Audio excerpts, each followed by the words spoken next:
오늘은 이미 너무 거대해져서 처음이 잘 상상되지 않는 기업 하나를 떠올려 보겠습니다. 바로 아마존입니다. 지금의 아마존은 전 세계 소비와 물류, 클라우드와 컨텐츠까지 흔드는 거대한 플랫폼이지만 출발점은 의외로 단순했습니다.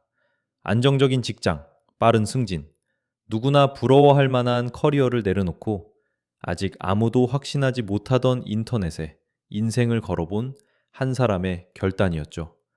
그 인물이 바로 제프 베이조스입니다.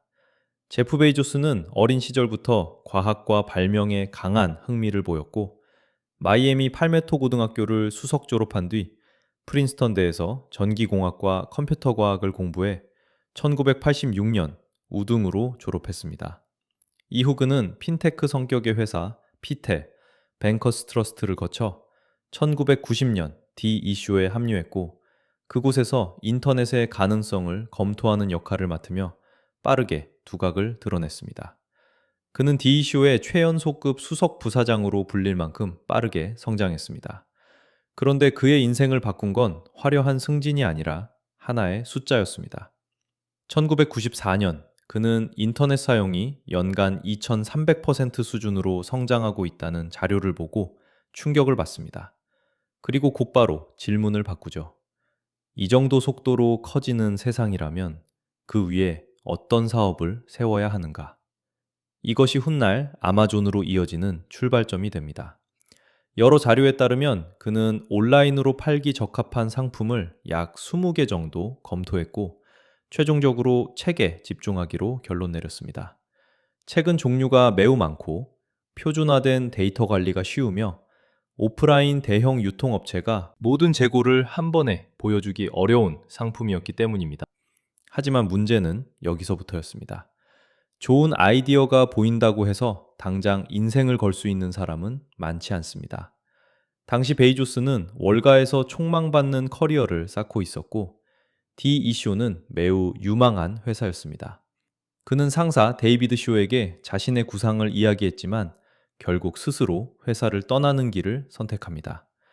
이때 베이조스가 훗날 여러 차례 설명한 사고법이 바로 후회 최소화 프레임워크입니다. 그는 80살이 된 자신의 모습을 상상해 보았고, 월가의 보너스를 놓친 일은 후회하지 않겠지만 인터넷이라는 거대한 변화를 앞에 두고 직접 뛰어들지 않았던 일은 오래 후회할 것이라고 판단했습니다. 이 장면이 중요한 이유는 베이조스가 무모해서 뛰어든 것이 아니기 때문입니다. 오히려 그는 아주 냉정했습니다. 여러 인터뷰와 전기 자료에서 반복해 등장하듯 그는 아마존의 성공 가능성을 처음부터 높게 보지 않았습니다. 대략 30% 수준의 성공 가능성을 상정했다는 이야기는 널리 알려져 있고, 핵심은 바로 그 지점입니다. 그는 반드시 성공할 사업이라고 믿었기 때문에 창업한 것이 아니라 실패할 수도 있지만 시도하지 않으면 더 크게 후회할 일이라고 봤기 때문에 출발했습니다. 그래서 그의 창업은 낭만적인 모험담보다 계산된 불확실성에 가까웠습니다. 회사를 나온 그는 1994년 워싱턴주에서 회사를 설립했고, 처음 이름은 카다브라였지만 곧 아마존으로 바꿨습니다. 그리고 1995년 7월 온라인 서점을 공개했습니다. 지금 돌아보면 너무 자연스러운 성공처럼 보이지만, 당시만 해도 사람들이 인터넷에서 책을 사는 일 자체가 낯설었습니다. 카드 결제에 대한 신뢰도 낮았고 온라인 쇼핑은 생활 습관이 아니었습니다. 그런데도 베이조스는 그 불편함이 곧 사라질 것이라고 봤고, 오프라인 서점이 물리적으로 보여줄 수 없는 방대한 선택지를 온라인이 해결해 줄 것이라 믿었습니다. 베이조스가 특별했던 이유는 단지 시작이 빨랐기 때문만은 아닙니다. 그는 실패를 전제한 채 실험하는 방식을 경영의 중심에 놓았습니다. 아마존과 AWS의 공식 콘텐츠에서도 반복해서 인용되듯 베이조스는 장기 가치, 고객 집착, 대담한 실험, 그리고 실패를 감수하는 문화를 아마존의 핵심으로 보았습니다. 그는 실패를 없애는 회사를 좋은 회사로 보지 않았습니다. 오히려 실패를 허용하지 않으면 새로운 시도를 막아 결국 더 큰 정체에 빠진다고 봤습니다. 그래서 아마존의 역사는 한 번에 모든 답을 맞힌 기업의 역사가 아니라 계속 실험하고 틀리고 다시 키워가는 조직의 역사에 가깝습니다. 이 대목에서 많은 사람들이 배울 수 있는 건 화려한 창업 기술보다 결단의 방식입니다. 베이조스는 자신의 선택을 성공하느냐, 실패하느냐로만 보지 않았습니다. 훗날 돌아봤을 때 무엇을 더 후회할지를 기준으로 결정했습니다. 이 사고방식은 사업뿐 아니라 인생 전반에도 묘한 힘을 줍니다. 당장의 안정은 우리를 안심시키지만 때로는 오랫동안 마음에 남는 질문을 만들어 놓기도 합니다.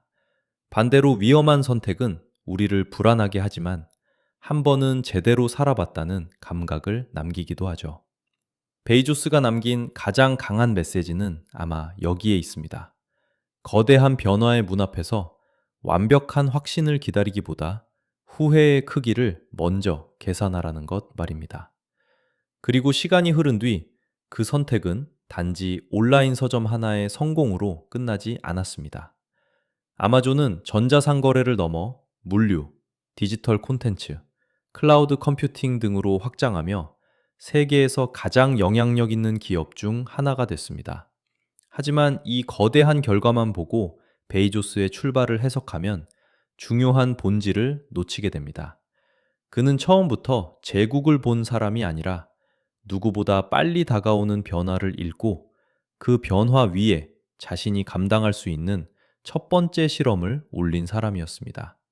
시작은 책 한 권이었고 진짜 무기는 확신이 아니라 실행이었습니다. 결국 제프 베이조스의 이야기는 거대한 성공담처럼 보이지만 실은 하나의 질문으로 압축됩니다. 나는 나중에 무엇을 더 후회하게 될까? 안정된 자리에서 머문 일일까? 아니면 세상이 바뀌는 순간을 보면서도 끝내 뛰어들지 못한 일일까? 아마존은 그 질문에서 시작됐고 오늘의 베이조스 역시 그 질문 위에서 만들어졌습니다. 도전이 언제나 성공으로 이어지는 것은 아닙니다. 하지만 어떤 도전은 실패보다 미도전이 더 큰 후회로 남습니다. 오늘 이야기, 여러분께도 그런 질문 하나를 남겼으면 좋겠습니다. 감사합니다.